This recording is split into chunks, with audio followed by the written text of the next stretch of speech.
Avant d'entrer dans la parcelle de l'église, il sent comme s'il y a un tremblement.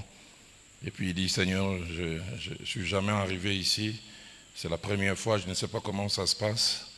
Seigneur, toi qui as l'habitude d'être ici, accompagne-moi.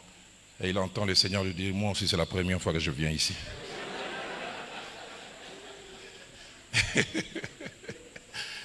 Mais à la faveur de Dieu, ce n'est pas la première fois.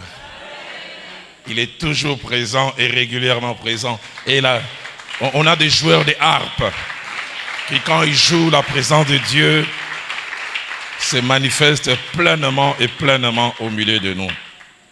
La gloire de la deuxième maison qui sera plus grande que celle de la première. Tel est le thème autour duquel nous tournons depuis 3 jours. Notre passage central, c'est cette déclaration que Dieu donne au prophète Agé qui vient parler à la fois à Zorobabel, à Josué, mais aussi à tout le peuple.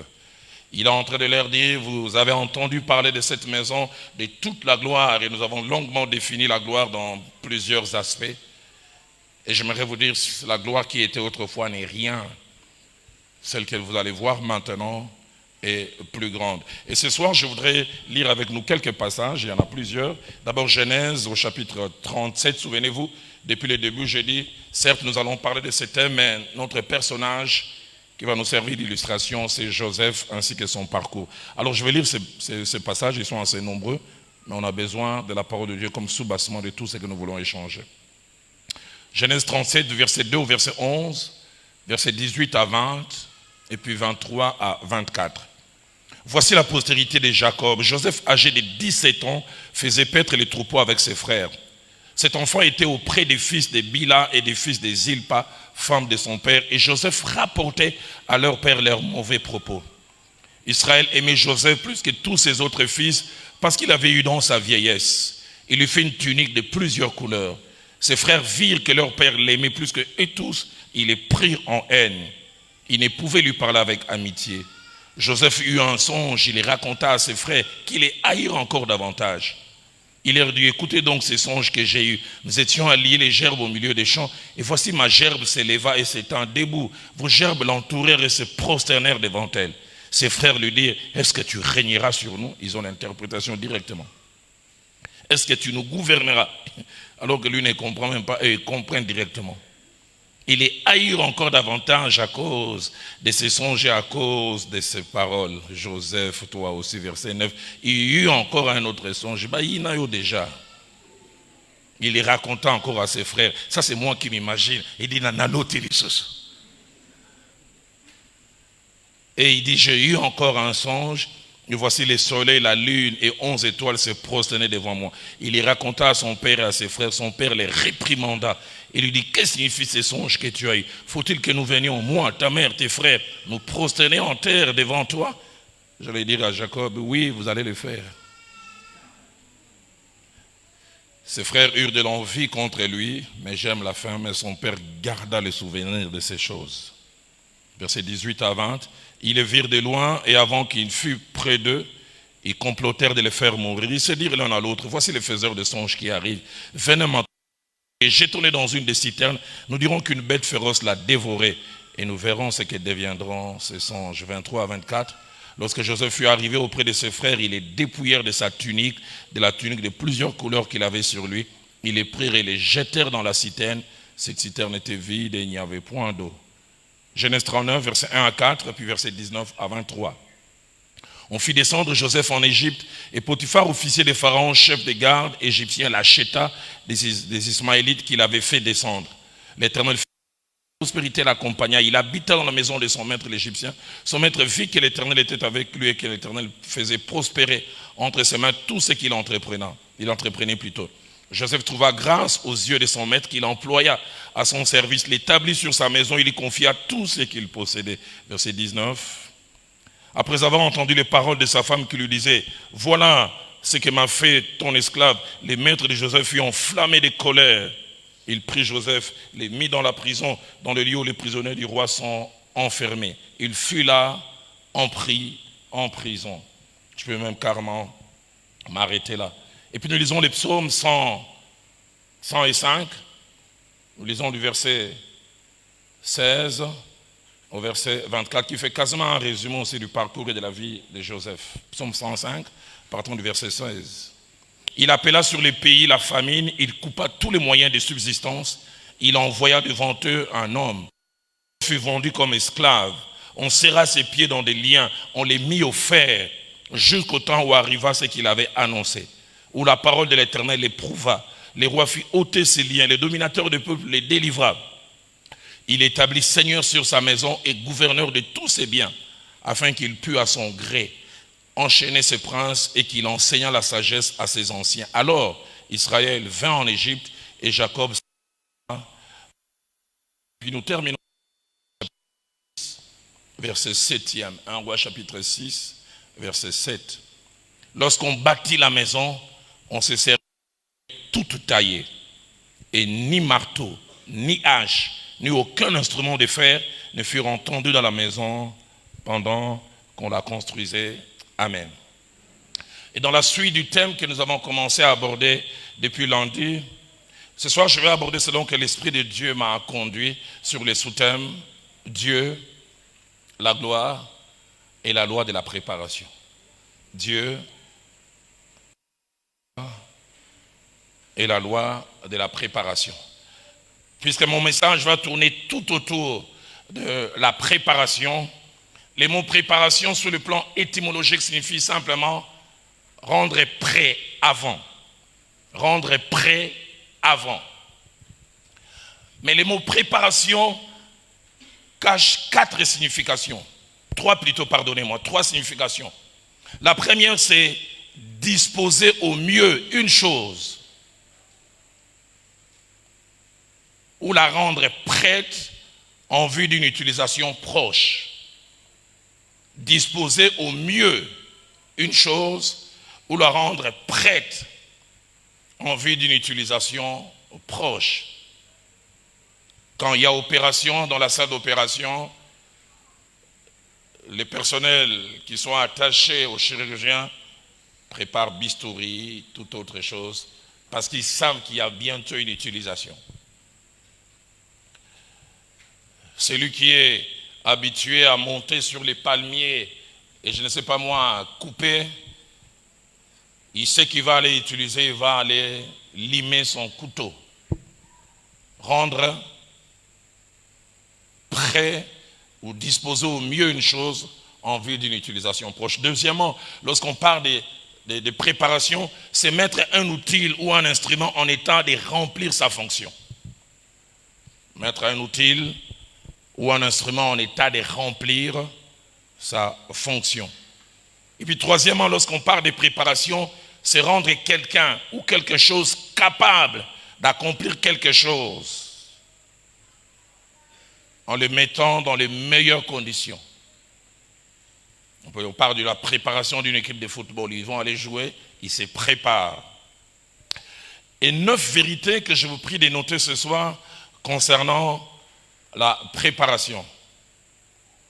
La première en rapport avec les temps.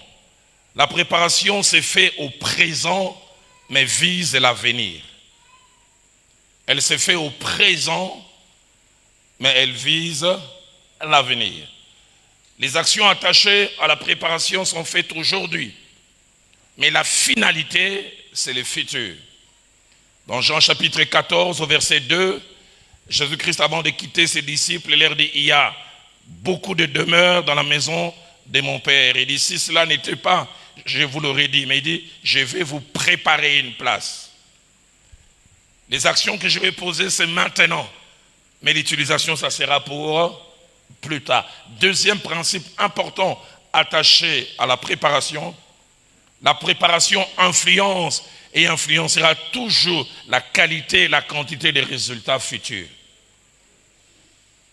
La quantité ainsi que la qualité des résultats que nous pouvons avoir ou espérer dans le futur dépendent de la préparation.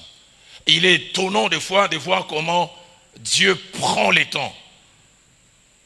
Des fois pour un seul match de 90 minutes, une équipe peut se préparer des semaines et des semaines. Je me souviens du combat à Liforeman, combat de 12 rounds. Mais ils sont venus ici, ils se sont préparés quasiment 30 jours. pour 90 minutes. Dans Esther chapitre 2, verset 12, un concours avait été lancé à Suse pour que l'on puisse remplacer la reine. Mais étonnant, pour une seule nuit avec le roi, 12 mois de préparation. Une seule nuit, mais 12 mois.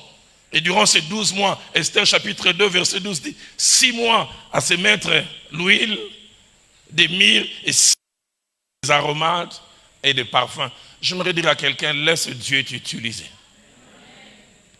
Mais laisse-les surtout te préparer avant l'utilisation. Troisième principe important, dans la pensée de Dieu, la préparation a un temps. Et Dieu aime qu'elle se fasse au bon moment, avant notre utilisation et avant notre exposition. J'aimerais dire à quelqu'un, j'en parlerai encore mieux tout à l'heure, tu n'as aucune idée, certaines choses que tu es en train de vivre maintenant sont une préparation. Quelqu'un qui est devenu pasteur titulaire avec une église qui est glorieuse, merveilleuse, je pense à sa préparation. Il n'a jamais prêché à l'église. Il était à la porte écrivant les noms des gens, les faisant entrer et sortant. J'imagine quand il entrait, il sortait, il dit Nkola benganga to benganga te. Oh musala nzambe to huissier. Aide-moi à dire préparation. Sur aucune qui préparation, dans un faveur de Dieu. Est-ce que moi j'ai cité le nom de quelqu'un?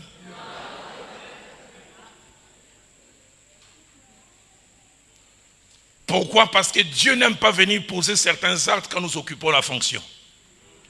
Il préfère placer des choses. C'est pourquoi 1 Roi chapitre 6 verset 7 est un passage glorieux. Qu'est-ce que la Bible dit? Lorsqu'on bâtit la maison, on s'est servi de pierres toutes taillées. Une autre version dit toutes préparées. Dieu dit la préparation se fera là, mais l'utilisation se fera ici. On s'est servi de pierres toutes taillées. La Bible ajoute, ni coup de marteau, ni coup de hache, ni aucun instrument de fer ne furent entendus pendant que l'on construisait la maison. Il dit, préparez tout là-bas et on va utiliser là-bas. Laisse Dieu donner ce coup de marteau. Il sait pourquoi il est en train de te tailler. Il sait pourquoi il est en train de te préparer. J'aimerais dire à quelqu'un, Dieu ne fait rien pour rien. Quatrième principe, comme nous le verrons avec Joseph en termes d'action. La préparation vise toujours deux choses. Premièrement, la préparation vise à enlever des choses en nous qui sont inutiles et qui peuvent être préjudiciables quand les moments de la gloire et de l'exposition arrivent. Dieu dit, il ne peut pas aller vers la gloire avec ça. Je vais l'amener vers l'exposition, mais ça, je dois enlever. Et deuxièmement, la préparation a comme deuxième action ajouter des choses nécessaires et incontournables, mais qu'on n'a pas ou qu'on n'a pas encore. Dans Daniel chapitre 1er au verset 5, j'aime bien surtout que le timing est limité. Ces jeunes gens de famille noble, ces jeunes gens sans défaut corporel sont arrivés comme esclaves à Babylone. Et les rois ont comme finalité, dans 3 ans, je vais les mettre à mon service. Mais avant 3 ans, il fait ce qu'on appelle des inputs. Je vais mettre en eux les Chaldéens, ils apprennent l'alphabet. Je vais ajouter des choses. Non, ils ne peuvent pas être à mon service sans ces choses. Je prie que mon Dieu enlève des choses en toi et ajoute des choses en toi. Il y a quelqu'un que Dieu va bientôt exposer, mais il est en train de faire ces deux mouvements. Enlever des choses et ajouter des choses. Quelqu'un me parlait de la sculpture qu'il y avait à l'époque. Nous, on a grandi à l'époque de la foire. Il y avait ces cantiques que l'on chantait quand on était petit. Les 2 juillet, biso tembe la foire. Ah, la jeunesse, c'était bien. Hein?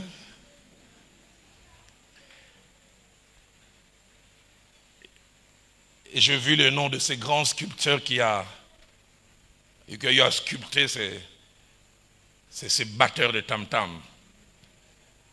Chaque fois que nous passions, nous voyons cette sculpture, on s'est crié waouh! Regarde comme il est fort, comme il est costaud. Les gens s'arrêtaient. Mais avant cette louange, si le morceau de bois pouvait parler, elle vous relatera des histoires quand il était morceau de bois, quand on frappait les coups de burin. Aïe, aïe, aïe, pas ma aïe, aïe, aïe, aïe. Mais après les coups de burin vient la louange. Waouh! Aide-moi à dire à ton voisin, linga nyonso. Anama kofi na louange. J'entends yo tenga louange kaka au nom de Jésus. Des fois la louange tire sa sauce. Des coups de burin. Préparation. Des choses à enlever et des choses à ajouter. Et nous le verrons tout à l'heure, Dieu a enlevé des choses dans Joseph. Il a aussi ajouté. Cinquième principe, la préparation n'est pas toujours plaisante. Souvent, nous n'aimons pas la préparation. Elle n'est pas toujours plaisante. Et nous ne l'aimons pas. Mais sa vraie valeur ne se montre pas au présent. Sa vraie valeur se montre plus tard. C'est pourquoi j'aime bien quand Jésus-Christ est en train de laver les pieds de Pierre. Il lui dit, ce que je fais maintenant, tu ne les comprends pas, mais tu le comprendras bientôt. Il y a des chemins par lesquels Dieu m'a laissé passer. J'ai boudé, j'ai murmuré un colo lingarangaïté. Mais ce n'est qu'après que j'ai compris, la finalité c'était ça. Et je commence à rendre grâce, Seigneur, merci pour telle chose, merci pour telle chose. Elle n'est pas plaisante, mais sa vraie valeur, on le voit après. J'en parlerai beaucoup demain, quand je commencerai à parler de la période d'exposition. Sixième principe, pour Dieu, la préparation n'est pas une option, mais une obligation. La préparation, ce n'est pas à prendre ou à laisser. Ma grande sœur jouait, quand on était tout petit, à un jeu, je ne sais pas comment on appelle ça en français. En lingala, on dit silicoté. Pardon? Voilà ce que tu as dit là. Et j'entends encore ma grande sœur quand ils sont en train de jouer. C'est au lingué, au côté. Mais la préparation, ce n'est pas au lingué, au côté. C'est où tu l'as, ou tu ne l'as pas. Pas une option. C'est une obligation. Et la préparation de Joseph a duré 13 ans. Genèse chapitre 37, verset 2, nous montre qu'il avait 17 ans quand il est allé voir ses frères.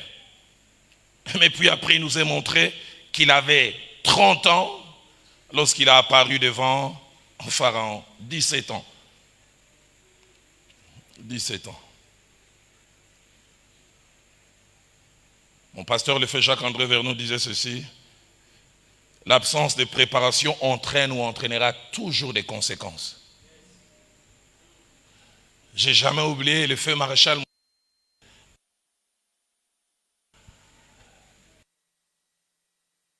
J'étais à Nairobi.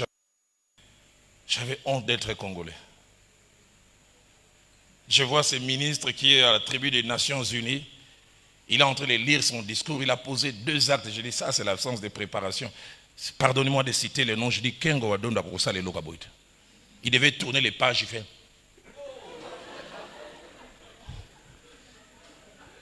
Et puis je vois à un moment les feuilles de son discours tombent. Lui-même il va ramasser. Je dis, Kengo Wadondo.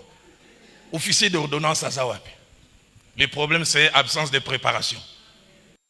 Forêt du maquis. Dieu était prêt. Sinon il y a comme un moukonzo.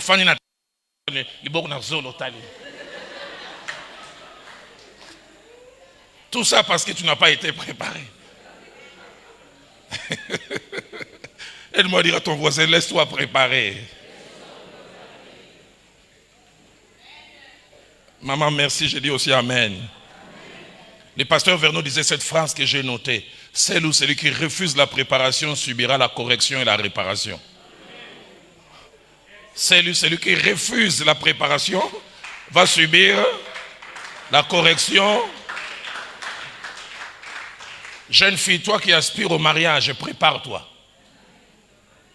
Sinon tes défauts seront exposés à une réunion de... J'étais un jour à une réunion des familles. Les maris disent, maman, est-ce que vous bongez ça mon anabino? On est commis même aveugle, on a rouge partout.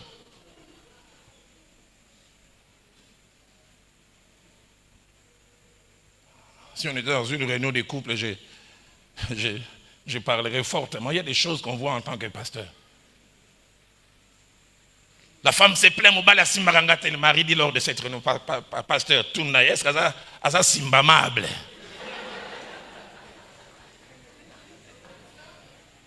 J'aurais été dans une réunion des couples, j'irai en détail. Qu'est-ce que le mari voulait dire? Il dit, chaque fois que je veux les toucher, je retrouve des excréments dans son corps. Elle ne sait pas s'essuyer quand elle va au grand besoin. Aide-moi à dire, prépare-toi. Et regarde au bima un jour, dans la réunion. Celui qui refuse la préparation aura droit à quoi? La correction est... Alors refuse la correction et la préparation. Et refuse plutôt la correction et la réparation. Si tu veux refuser, ça fait quoi? Prépare-toi. Aide-moi à dire à ton voisin qu'on a dit préparation. Et il est étonnant de voir combien pour Dieu la préparation est d'une grande importance. Il s'appelait Saül. Il a été culbuté roi sans préparation. On l'a pris rapidement. Et regardez tous les ratés qu'il a eus. Les jours où il doit accéder à la royauté, il doit se cacher derrière les bagages, on va les chercher. Parce qu'il n'a pas été préparé, il ne sait pas gérer la pression. Samuel lui avait promis, je vais venir et je prierai pour l'armée d'Israël et puis vous allez aller combattre. Et il attendait, Samuel tardait. La Bible dit, le peuple commençait à lui faire pression. Absence de préparation. Et Dieu les rejette. Malgré que Dieu a rejeté Saül, et il a déjà choisi David, et Dieu dit, si je place aussi David sans préparation, David sera un Saül bis. Il a déjà rejeté Saül, mais il garde 13 ans, il prépare David. Pourquoi? Parce qu'il sait que quels que soient les dégâts que Saül va faire en 13 ans, si je place quelqu'un de préparé, il saura réparer ça rapidement. Mais si je place encore quelqu'un de non préparé, on ira de dégâts en dégâts. Tape-toi la poitrine et dis, Seigneur, prépare-moi. Dans Psaume 89, au verset 19, la Bible dit, et c'est cet homme de Dieu qui parle de la vision que Dieu lui avait donnée sous l'appel de David. Il dit, alors tu parles dans une vision à ton bien-aimé. Et tu dis, j'ai prêté mon secours à un héros. La phrase se termine en disant, le verset plutôt, j'ai élevé du milieu du peuple un jeune homme. Les mots élevé là en hébreu ne fait pas dire prendre d'en bas et faire monter. Ça veut dire éduquer. J'ai éduqué. J'ai fait passer par la formation. Encore et gloire, mais éduque-les. Prépare-les. Travaille-les. J'aimerais dire à quelqu'un, tous les chemins par lesquels tu es en train de passer, ce n'est pas inutile. Tu les comprendras très bientôt. Je disais même aux frères qui étaient derrière, tout au long du chemin, on est resté bloqué dans des embouteillages. Le seul cantique qui montait dans mon cœur, c'est celui que j'ai trouvé quand on chantait. Et dans mon cœur, je disais, dès que j'ai fini, on va chanter ça. Bon, tu as déjà introduit, on va revenir sur ça. Je serai couronné, mais quand? Mais après, non, ce combat n'est pas éternel. Septième principe, quelle que soit sa longueur, la préparation n'est jamais un processus éternel. J'aimerais vraiment le répéter. Quelle que soit sa longueur, la préparation n'est pas un processus éternel. Elle a un début et puis elle a une fin. J'aimerais dire à quelqu'un, très bientôt, Dieu va dire, ta préparation est finie, c'est l'état de l'exposition. J'aimerais dire à quelqu'un, ces jours arrivent.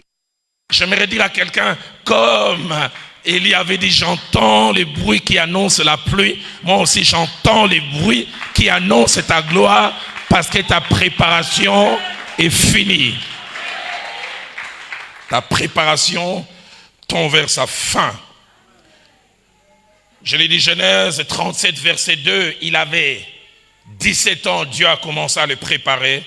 Mais Genèse 41, verset 46, Joseph était âgé alors de 30 ans lorsqu'il se présenta devant les pharaons. J'aimerais dire à quelqu'un, bientôt Dieu doit dire, exposons-les.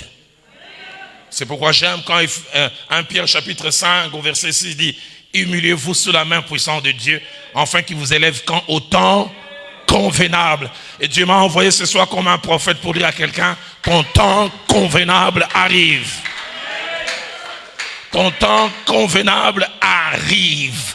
Je voudrais non seulement te le dire, mais te le crier. Ton temps convenable arrive. Parce que ta préparation n'est pas éternelle. Ta préparation n'est pas éternelle. 8e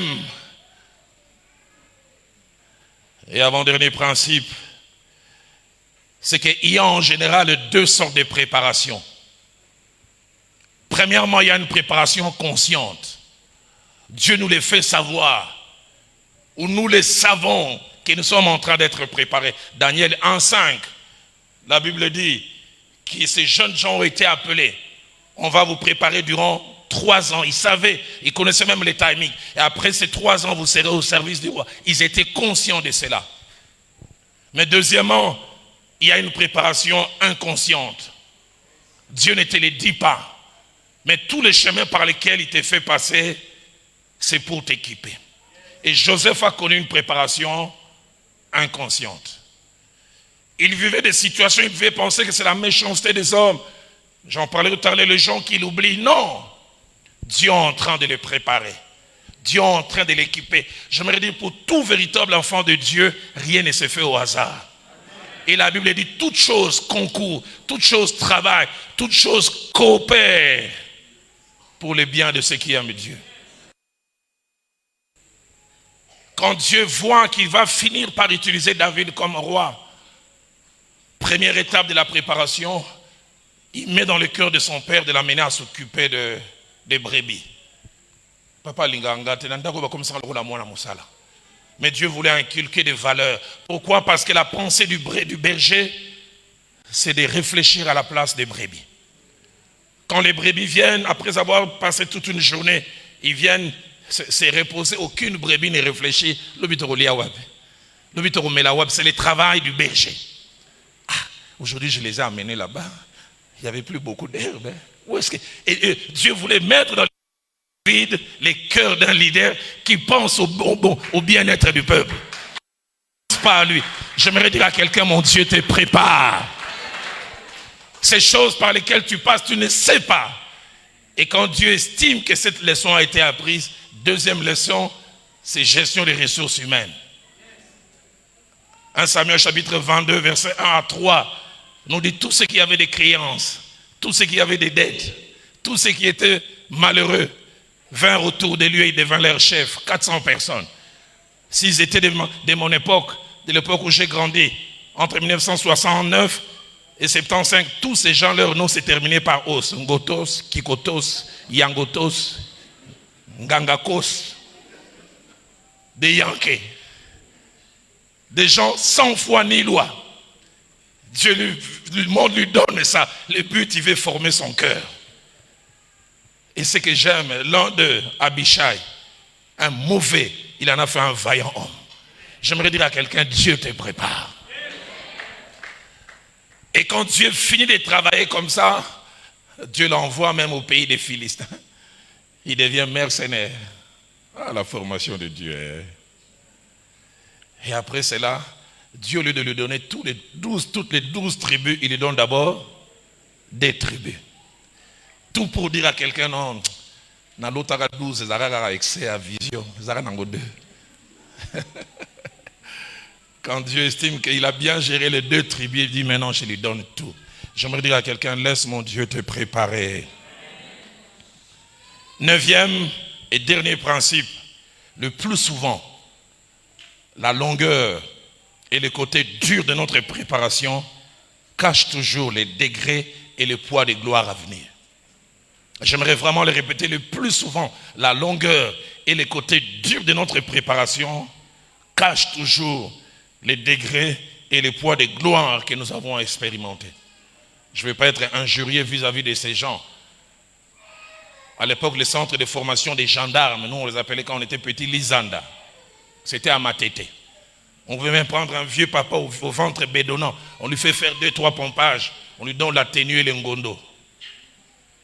Et il sort sur la route, il commence à arrêter les gens. Mais quand tu veux être garde du corps du président, on t'envoie à Kiboma.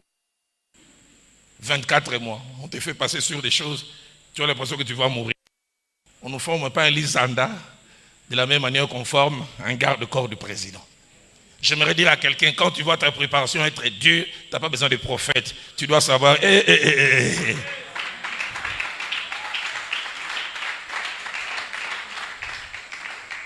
Pasteur Robert m'a parlé de sa formation, sous-logé chez les gens. Ou des fois tu fais presque les domestiques, tu ne portes pas les noms, mais tu es presque ça.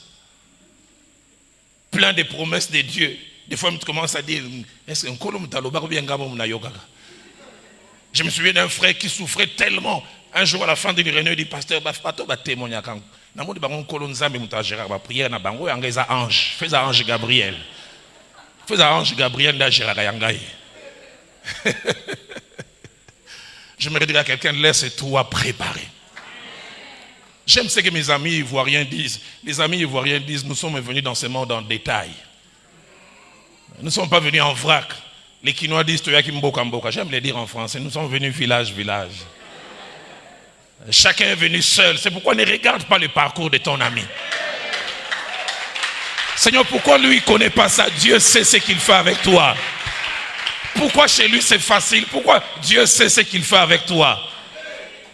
J'ai durant un moment entre 2002 et 2006 souffert quand j'étais avec mes amis.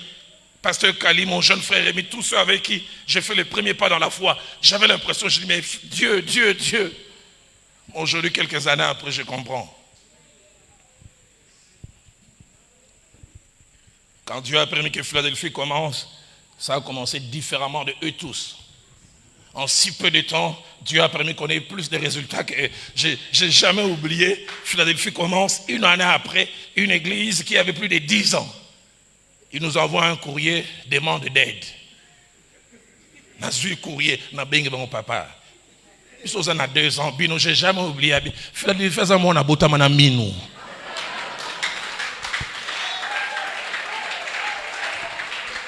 J'aimerais dire à quelqu'un, quand tu vois que c'est dur, quand tu vois que c'est long, quand tu vois que c'est différent, dis-toi, Nazamutu Mukwabu. J'aimerais dire à quelqu'un, ton cas est différent. Ton parcours est différent. En Chronique chapitre 22, verset 5, David qui connaissait les degrés de la gloire de la maison que Salomon allait bâtir. Écoutez ce que la Bible dit. La maison qui sera bâtie à l'Éternel s'élèvera à un haut degré de renommée et de gloire dans tous les pays. Écoutez ce qu'il dit. C'est pourquoi je vais faire pour lui des préparatifs. Et ma Bible dit, David fit beaucoup de préparatifs. Beaucoup de gloire, beaucoup de préparatifs. Laisse Dieu te préparer. J'en parlerai mieux demain, quand je parlerai de la loi de la semaille et de la moisson. Alors, concernant de Joseph, notez ces 5 choses et puis nous allons. Premièrement, la préparation de Joseph pour la gloire a commencé par la révélation de la volonté de Dieu pour lui. Et cette révélation de la volonté, c'est Genèse 37, verset 5 à 7 et puis verset 9. Il lui montre 2 songes. Où dans le premier, il voit des gerbes qui se plient devant la gerbe qui appartenait à Joseph. Et puis il voit le soleil, la lune et les étoiles qui viennent s'agenouiller devant lui. Ça, c'est le premier pas vers la préparation. J'aimerais dire à quelqu'un, le Dieu de la Bible n'a pas honte de parler des choses qui vont arriver demain avant. Et je voudrais dire à quelqu'un ce soir, je ne sais pas ce qu'il t'a dit, crois en ce qu'il t'a dit, attache-toi à ce qu'il t'a dit. Pourquoi ne laisse-t-il pas ces jeunes hommes venir découvrir ces choses? Il aurait pu les laisser. Il lui parle avant pour placer des choses dans son cœur. J'aimerais dire à quelqu'un comme Isaïe 44, verset 7 dit, notre Dieu, c'est le Dieu qui fait des prédictions. Il dit des choses avant. Mon Dieu n'est pas comme les prophètes congolais qui prédisent après l'événement.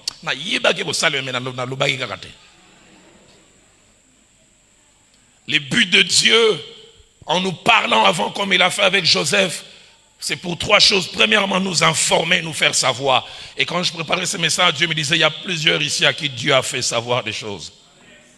La deuxième, c'est créer en nous la foi. La foi. La foi est une ferme assurance des choses qu'on espère et une démonstration de celles qu'on ne voit pas.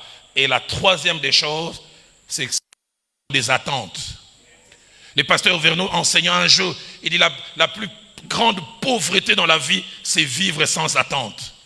J'aimerais te poser la question. Moi, j'ai 2 gros cahiers où j'ai toutes les promesses que Dieu, les 3/5 se soient accomplies. Et je crois que celui qui a accompli les 3/5 accomplira aussi les 2/5. Il lui montre ces 2 choses, enfin qu'il attend de cela. Et quand j'ai préparé ce message ce matin, Dieu m'a dit, Roland, dis à mon peuple qui s'attendent à voir ce que je leur ai dit s'accomplir. J'aimerais nous dire individuellement et collectivement, attendons-nous à quelque chose. Dans Luc au chapitre 2, versets 25 à 26, il est parlé d'un homme qui s'appelait Siméon. Et il avait dit de Siméon, il attendait la consolation d'Israël. D'autres versions disent, il attendait que Dieu visite Israël. Pourquoi il attendait? Ma Bible dit, il avait été divinement averti qu'il ne mourrait point avant d'avoir vu le Christ. Donne-moi quelqu'un qui vit avec des attentes. Tape-toi la poitrine et dis, j'attendrai ces choses. Pourquoi tu dois les attendre? Parce que celui qui a fait la promesse est fidèle. Deuxième chose, attachée à la préparation de Joseph, sa préparation était nécessaire. Nécessaire pour 2 raisons principales. Premièrement, c'est que Dieu avait comme plan et projet pour son peuple et qui devait passer au travers de Joseph. Dieu est omniscient. Dieu savait, comme Psaume 105, verset... C'était quel verset encore? Je vais essayer de bien retrouver. Dit concernant ce que Dieu avait... Voilà, Psaume 105, verset 16 à 24. Dieu savait que Joseph allait être un préservateur, un protecteur de la destinée de tout un peuple. Il savait qu'il y aurait la famine à un moment. Et les plans qu'il avait commencé par Abraham pouvaient voler en éclats. Il fallait quelqu'un pour préserver. Et mon pasteur, le fait Jacques-André Vernon, a prêché un jour un merveilleux message. Le titre était les 2 Joseph, des préservateurs du futur. Il a parlé de Joseph que Dieu a utilisé comme pour préserver Israël en Égypte. Et puis il a parlé aussi de Joseph, le père nourricier, qui a préservé Jésus en le protégeant en Égypte. Dieu savait que c'est... Voilà l'homme que je vais utiliser. Et je dois le préparer pour cela. Mais deuxièmement, Dieu devait le préparer à cause de ses nombreux défauts du présent. Dieu dit, voilà mon joker. Voilà la carte principale dans mon plan. Mais si je le laisse devenir celui qui porte ma gloire avec ses défauts, il ne pourra pas jouer ses rôles. Joseph avait plusieurs défauts. Le premier défaut, c'est que c'était un diviseur. Or, Dieu voulait qu'il soit un père. Son appel était un père, porter tout le monde. Écoutez ce que Genèse, chapitre 37, verset 2 dit. Joseph rapportait à ses frères, à son père, tout ce que ses frères disaient. Quand il était avec ses frères, silencieux, ses frères disaient, ah, les bandits à papa, le roi, un pasteur dans l'eau, on dirait aéroport. Ils étaient entre eux. Notre papa appelait les filles, Yaka. Quand il rentrait à l'aéroport, quand il rentrait entre les bêtes,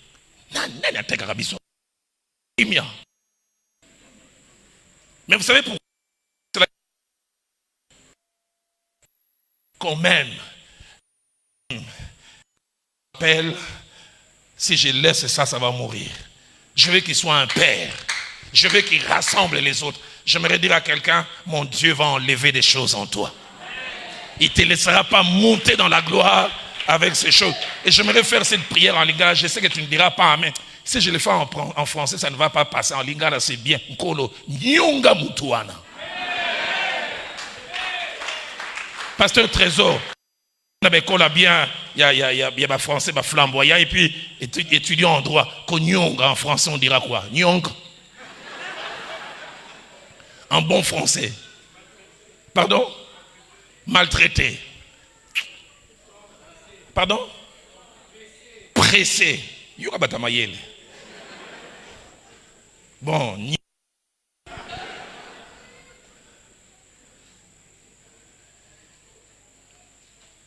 Deuxième des choses pour lesquelles Dieu devait travailler en Joseph, il manquait de sagesse. Le manque de sagesse de Joseph, il pensait que tout ce qu'il sait, il doit le dire. À dire. Un, ses frères ne l'aiment pas. Il le sait. Il n'a qu'au déjà. Il ne te porte pas à cœur parce qu'il sent que papa t'aime beaucoup. Et il fait un songe. Dans ce songe, c'est lui qui est élevé.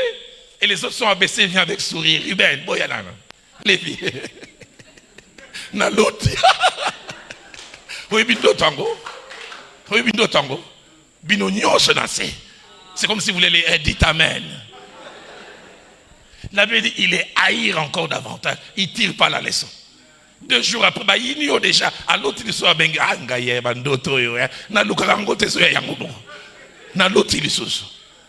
Dieu dit, celui-là, je ne vais pas lui confier toutes ces choses avec cet art. C'est pour ça que j'ai dit encore, mon Dieu, nyongle. Maltraite, hein? Presse. 3e vocabulaire. Pardon? Torture, ça m'a cassé quand même. Travaille en lui. Presse-le. Combien la sagesse manquait à ces jeunes hommes. 3e chose attachée à la préparation de Joseph. La préparation de Joseph s'est étalée sur 13 ans. 13 années difficiles. 13 années difficiles. 13 années durant lesquelles ce jeune homme avait l'impression qu'il était né du mauvais côté de la vie. Quand je vois certains chemins par lesquels Dieu m'a fait passer après ma conversion, je n'ai jamais oublié, avant ma conversion, je n'étais pas si riche que ça, mais j'avais quelques habits. Je me suis converti en 85, mais je n'ai jamais oublié. De 88 à fin décembre 90, je suis resté avec un pantalon et une seule chemise. Je me souviens un jour, j'ai rencontré un frère qui est maintenant avec nous à Philadelphie, Prosper Banzenza. Quand il me voit, il me dit Yadalo. Tout le slogan spirituel. Où nous serons toujours la tête et non la queue. La tête, est-ce que vous avez la tête vraiment? Ça veut dire des choses, toi-même, tu ne fais pas attention. Moi, je regarde, j'ai dit, dans mon cœur, j'ai l'impression que j'étais plus heureux quand j'étais païen que maintenant. Je n'ai jamais oublié. J'arrive à Nairobi en janvier 97. Au mois de juillet, je devais prendre l'avion pour aller quelque part. Je rencontre 2 sœurs qui étudiaient à l'UPenn à l'époque où je ne les connaissais pas. Elles m'ont dit des choses que je ne savais pas. Ils m'ont dit frère Roland. Parce que quand quelqu'un m'appelle frère Roland, je sais m'imaginer à quelle époque il m'a connu. Il dit qu'on était étudiante à l'UPenn, on t'appelait frère Vitalo. Pourquoi? Parce que j'avais une chemise blanche que je portais durant 2 ans. Et j'aime souvent dire, cette chemise, je l'ai adaptée selon les circonstances.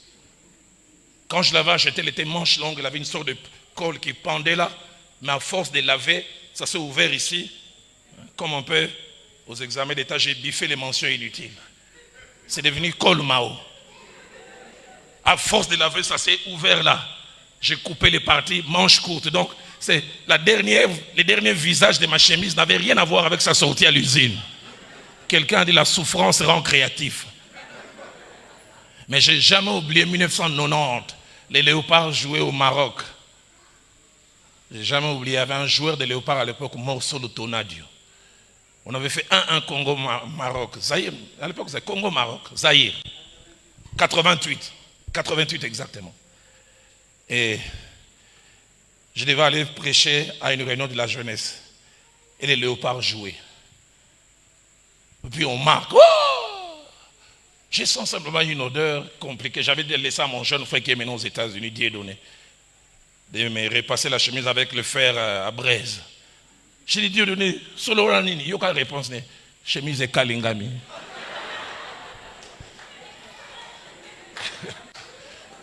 Je viens voir ma chemise avec une grosse trou. La seule chemise. Pasteur Robert, na lele lambondi papa Koufi.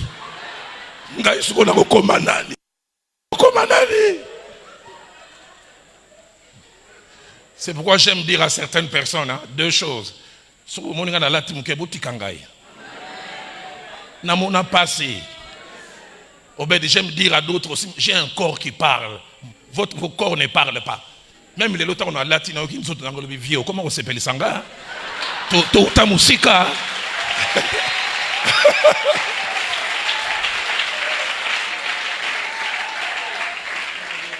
Et à l'époque, j'ai porté ma chemise avec le tricot Vitalo à l'intérieur.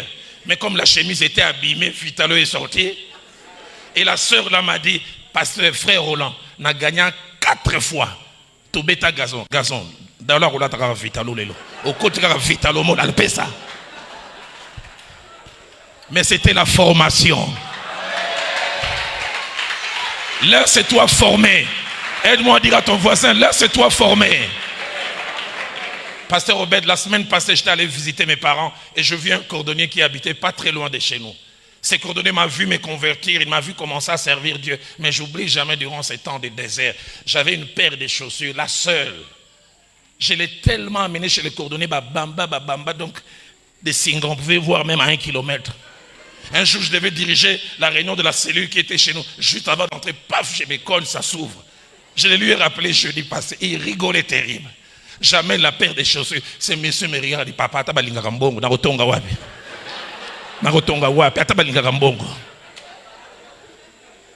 Mais je n'ai jamais oublié la deuxième phrase qu'il me dit. Il me dit,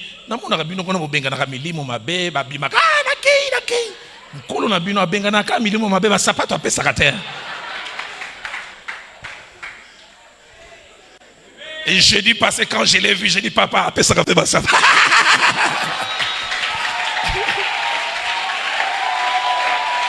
mais après ça j'en parlerai demain. Ceux qui s'aiment avec larmes moissonnent avec chant d'allégresse. J'en parlerai demain. C'est pourquoi quand Dieu te visite, Bina, réjouis-toi.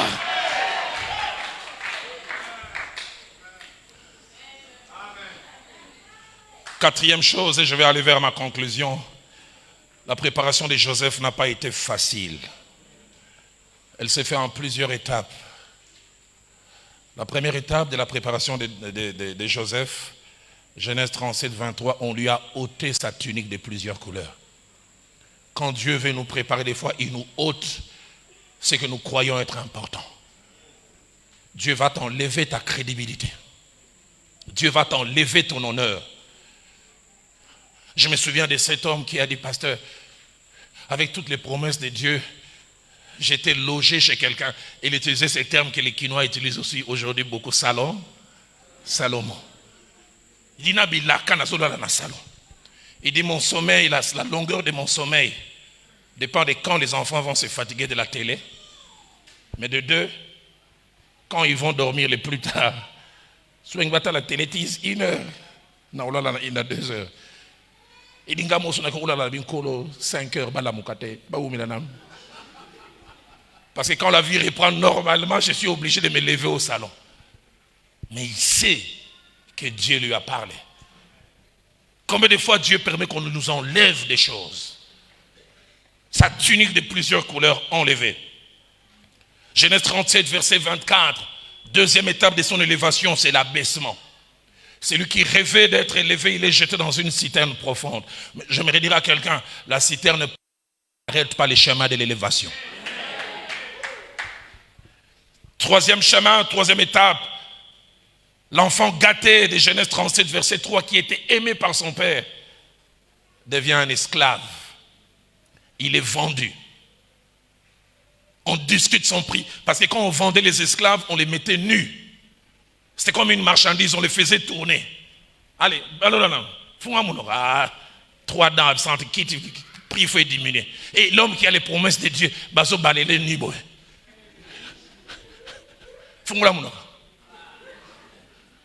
J'aimerais dire à quelqu'un, laisse Dieu t'amener par ses chemins. Il sait ce qu'il fait. Ces choses ne vont pas tuer ta destinée. Quatrième chemin de sa préparation, sa crédibilité est touchée. On touche à son honneur. On touche à sa réputation. Fausse accusation. La femme de Potiphar fait passer Joseph pour celui qu'il n'est pas. J'aime quand le psaume 105 dit « On serra ses pieds dans les fers ». Une autre version dit « La souffrance pénétra dans son âme ». Cinquième étape de sa préparation, Genèse 39, verset 20. Au-delà du déshonneur, il connaît la souffrance de la prison. Un innocent mais qui se retrouve en prison. Et sixième étape de sa préparation, celui qui était habitué à être l'objet des attentions, il est oublié. Genèse 40, verset 23. Quand il explique les songes à les chansons, il dit « Ne m'oublie pas quand tu seras dehors ». Et ma Bible à moi dit « On l'oublia ». J'aimerais dire, Seigneur, si ce n'est pas encore le temps, permets qu'on oublie quelqu'un. Mais Dieu dit, ce n'est pas le temps. Oublie-les. Dieu dit, oublie-les. Parce que Dieu sait ce qu'il est en train de faire.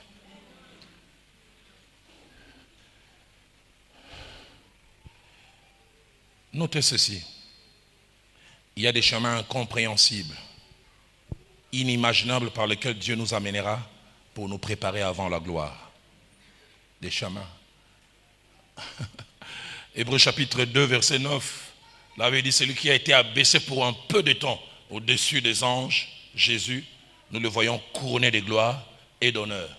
La finalité, c'est le couronné de gloire et d'honneur, mais il abaisse. Il devient inférieur aux anges. Deuxièmement, il y a une attitude étrange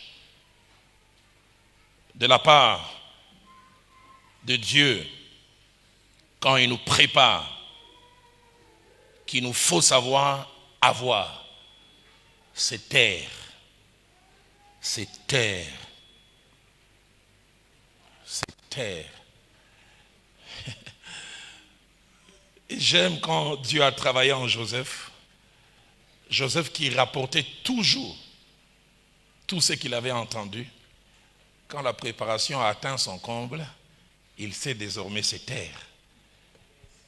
Vous savez, Joseph aurait pu détruire le mariage de Potiphar et sa femme avant d'aller en prison. Bah, mais il en prison, dit Potiphar, il y a en prison, mais il y a Roma. Vous savez, il y a 27 fois dans la salle de bain. Mais Joseph, maintenant, il a grandi, il fait quoi? C'est lui qui rapportait tout. C'est lui qui, quand il rêvait, il pensait qu'il devait. Maintenant, il sait se taire. Il a grandi. Le problème avec toi, tu parles trop. Dieu te montre une chose, tu viens parler. Pasteur Obed, la première fois que j'ai découvert ce passage, ça m'a étonné. Saül va avec son serviteur. Et ils arrivent chez Samuel. Et Samuel les détache du serviteur et il lui parle de la royauté. Voilà, tu vas devenir roi. Et quand Saül sort, il rencontre son oncle. Et vous savez, l'oncle en Israël avait valeur de père. Et son oncle qui sait que quand tu as vu un voyant, il va te révéler des choses. Qu'est-ce qu'il t'a dit? Ma Bible m'a dit, Saül lui parla des ânesses retrouvées, mais ne lui parla pas de la royauté. Problème n'a eu ni solo. Nkola laksinga frère André ko balanga andi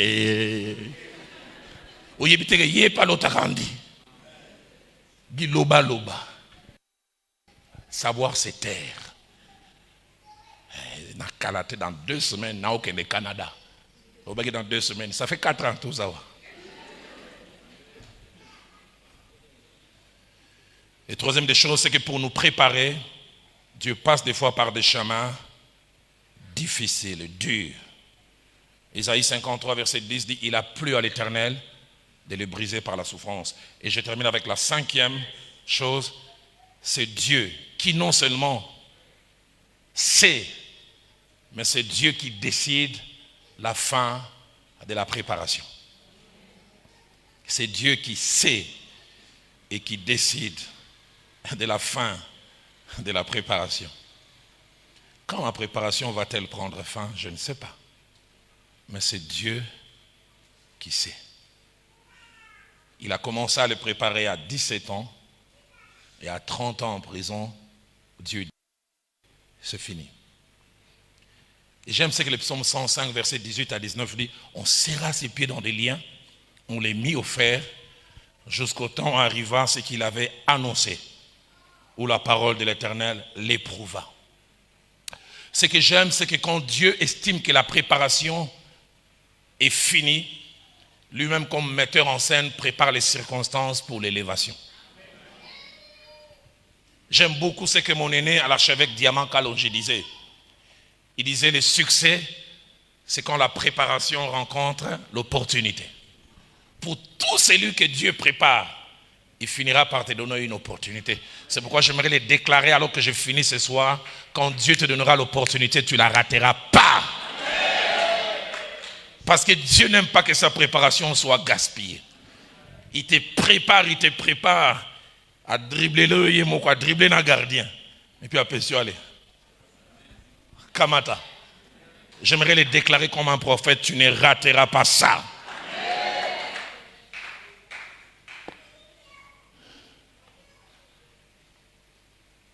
Je me retrouve. Prenez place, s'il vous plaît. J'ai eu deux moments d'exposition dans ma vie ministérielle. Demain, je parlerai de la deuxième, du deuxième moment plutôt, mais aujourd'hui, je vais parler du premier.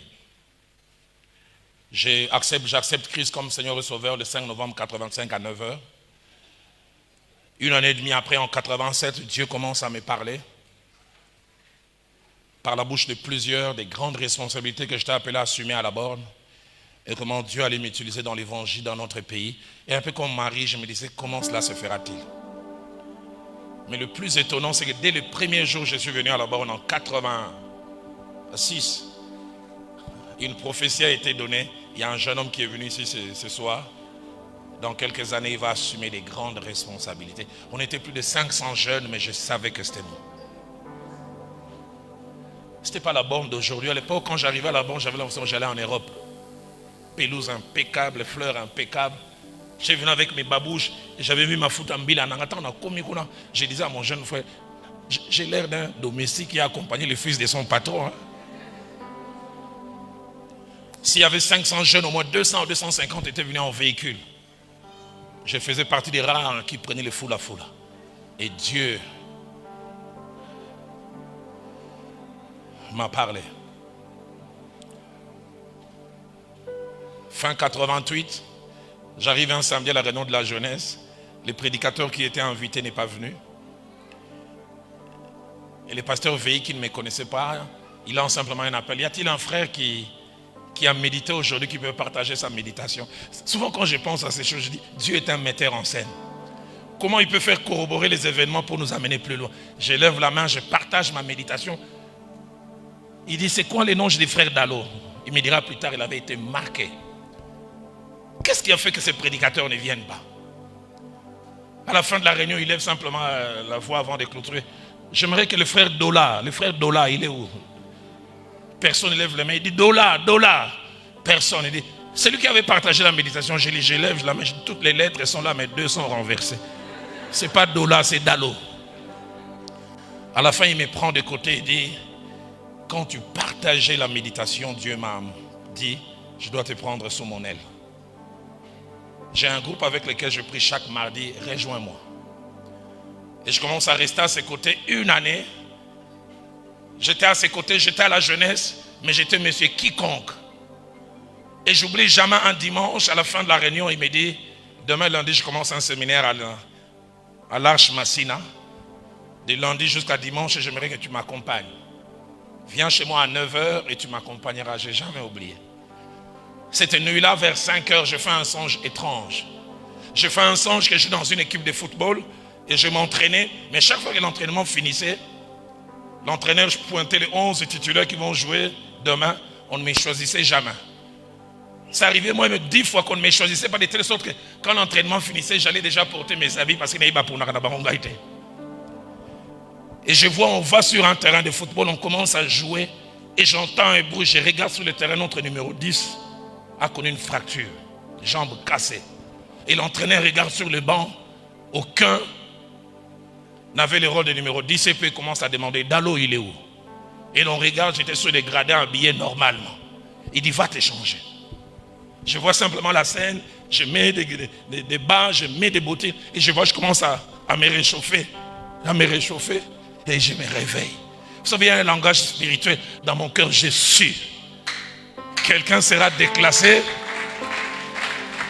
et mon temps d'exposition va arriver. Le lendemain à 9h, j'arrive chez l'apôtre VI. 10 minutes, il ne sort pas. 15 minutes après, il sort. Mais il n'avait pas l'air très en forme.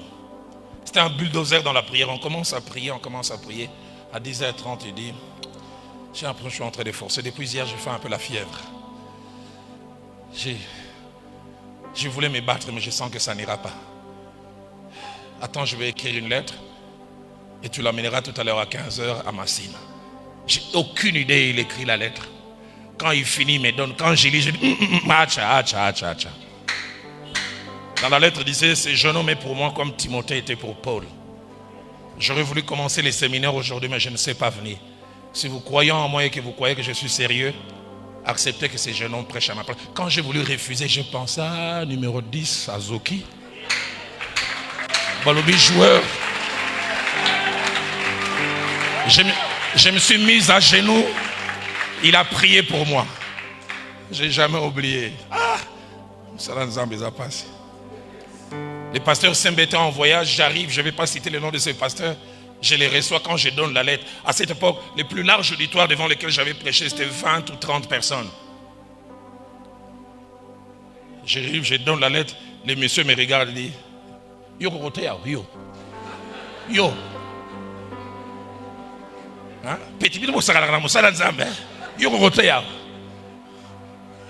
Je suis resté simplement. Dans mon cœur, j'ai dit, et puis il s'est dit, attends un peu, on va délibérer si on te laisse ou pas. Il se retrouve à 5 mètres de moi, à 6. Ils sont en train de délibérer. Je n'ai jamais oublié. Puis il revient et dit, le pasteur veut y quitter. Mais petit, 45 minutes. Qui s'attend 1 minute. Je n'ai jamais oublié les termes qu'il a utilisés. Ce que c'est 1 minute, et les plus étonnants, ça m'a même fait mal. Vous savez, là, quand on présente un prédicateur, on suscite la foi dans le cœur des gens. Cet homme de Dieu, Dieu l'utilise. Cet homme, il est profond.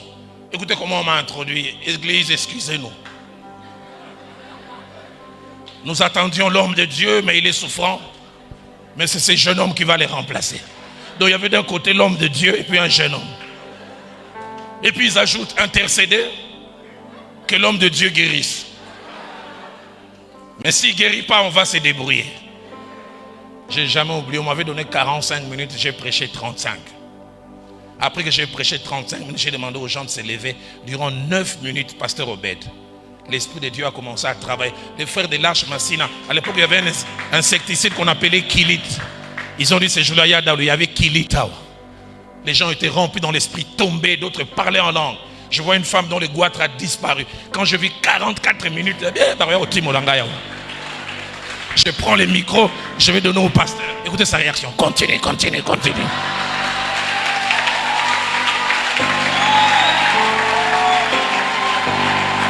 Et je continue le service. Et Dieu se manifeste puissamment. À la 65 minutes, j'arrête. Le pasteur reprend le micro. Écoutez sa prière. Père, nous te rendons grâce pour l'homme de Dieu que tu nous as envoyé.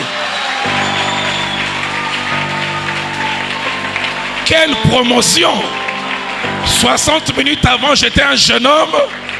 Et 60 minutes après, je suis devenu un homme de Dieu. Pasteur Obed, il ne s'arrête pas là. Il dit, Seigneur, ça c'était ton plan. Même si VI guérit, l'homme de Dieu va continuer.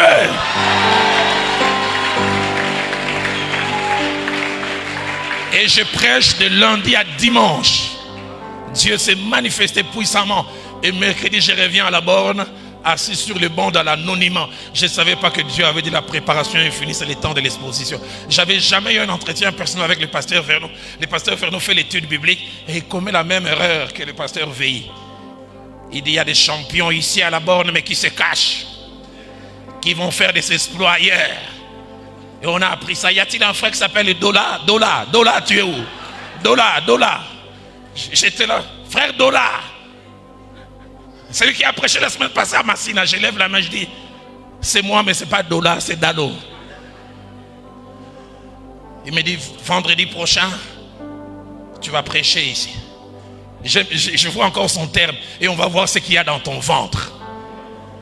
Et vendredi, je suis allé prêcher, et 6 mois après, j'ai rejoint le comité de l'église de là-bas. Dieu ne te prépare pas en vain. Tous ces chemins, il est en train de te préparer. Naoumelaki, Katia Molili. Oh!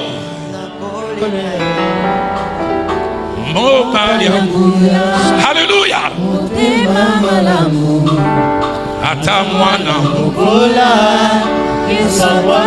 Jamais.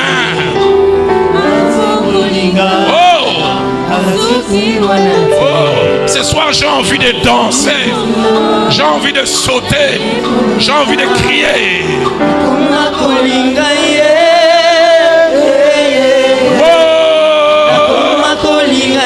Il nous prépare toujours.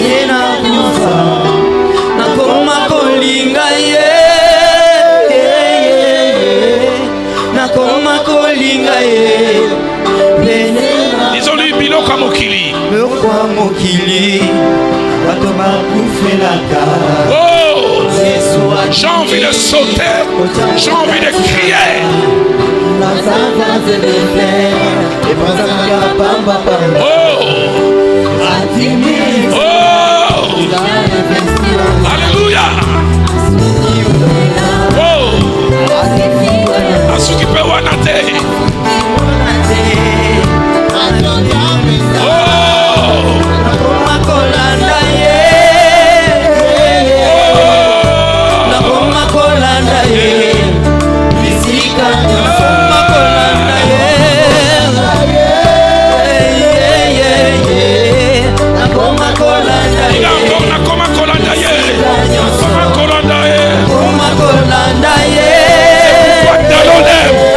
C'est pourquoi Dalo est attaché à lui.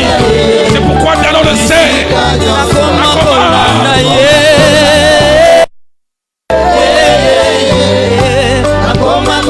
Alors dis avec moi, je serai couronné. Je serai couronné.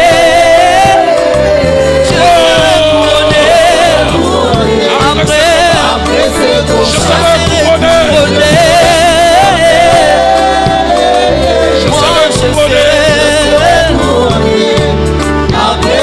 Je serai couronné. Je serai couronné après ces moments. Alors que les instruments continuent à jouer, élève ta voix. Avant que Pasteur Trésor vienne durant 5 minutes, tu nous conduises encore dans l'intercession. Élève ta voix. Bénis Dieu pour tous les chemins par lesquels il est en train de te faire passer cette préparation. Dis-lui, Seigneur, je vais aller avec toi jusqu'au bout. Je ne prendrai pas des raccourcis. Je te laisse et je te laisserai faire ce que tu veux. Je te laisserai faire les choses à ton rythme. Seigneur, je ne comprends pas tout, mais je sais que tu travailles. Je ne comprends pas tout. Je me pose des questions. Et des fois même je murmure.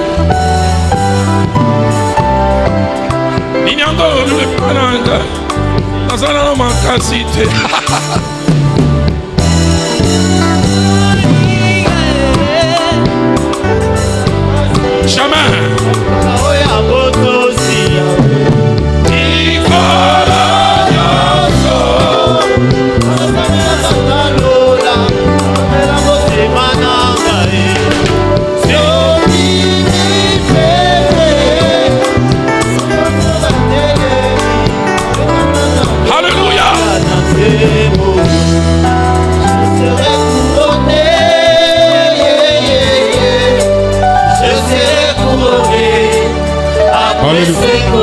Je serai couronné.